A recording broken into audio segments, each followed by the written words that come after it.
અંત સમયે કોને ભગવાનનું નામ યાદ આવે? સાહેબ, એક વીંછી કરડે તો કેટલું દર્દ થાય.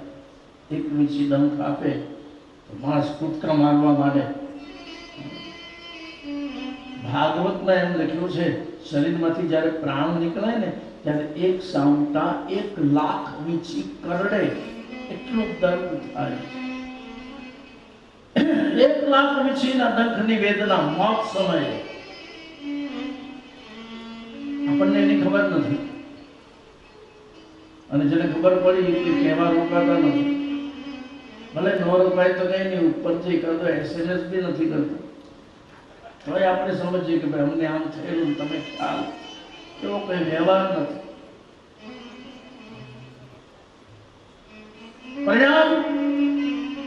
પરિણામી આવે, માણસ મૃત્યુનું રહસ્યમાં રહે છે. મૃત્યુ જીવનમાં રહસ્ય બની જાય છે. આવે ત્યારે બહુ મોડું થઈ ગયું હોય છે.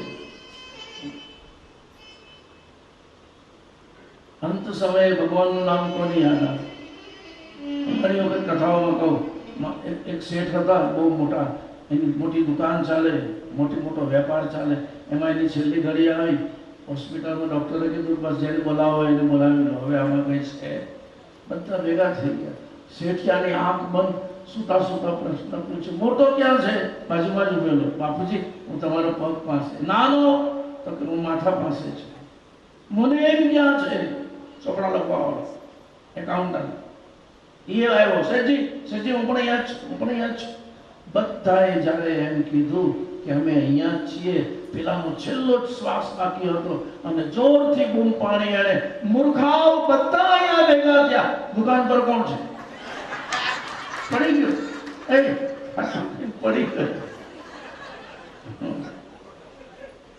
પછી 4 દાણિયા મંગાવ્યા, બધાને ફોન કર્યા ને ફૂકી આવ્યા. શું કરી આવ્યા? એને ફૂંકવાનું જ હોય સાહેબ, બીજું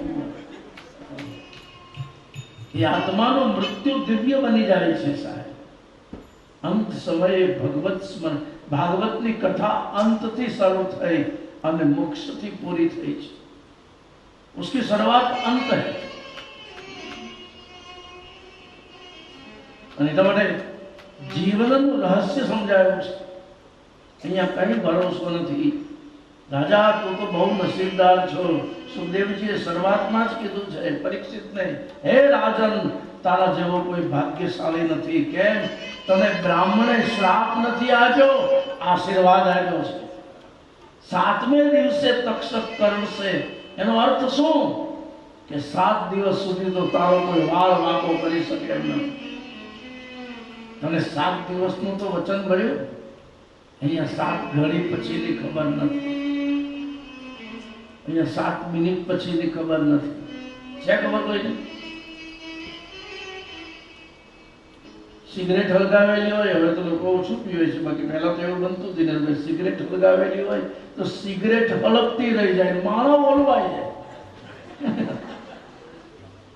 સિગરેટ એમને હળગતી રહી જાય.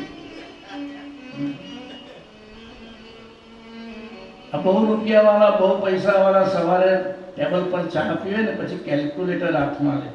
દુષ્યંતભાઈ, આપણે તો કંઈ આવ્યું જ નહીં એટલે સવાલ જ નહીં. બાકી મેં એવું સાંભળ્યું છે કે જેની પાસે બહુ રૂપિયા છે ને એ કેલ્ક્યુલેટર લઈને બેસે. આ એફડી પેલે વર્ષે પાકશે, પાછી મુકાય એટલે 3 વર્ષ પછી આટલી થશે. આ એફડી પેલી સાલમાં પાકશે, પેલી એફડી પેલી સાલમાં. એ પાકશે કર્યા કરે એ પહેલા તો એ પાકી ઉમરી જાય. જય મારા બાપા.